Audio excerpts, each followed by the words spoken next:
Meaning of intimate. Intimate. Intimate. Intimate.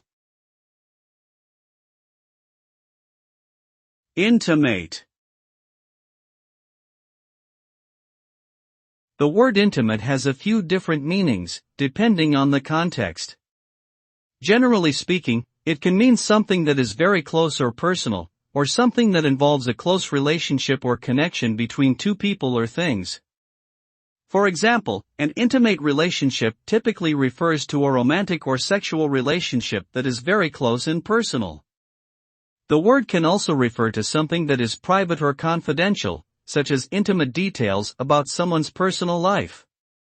In some contexts, intimate can also mean something that is very familiar or well-known, such as an intimate knowledge of a particular topic or subject matter.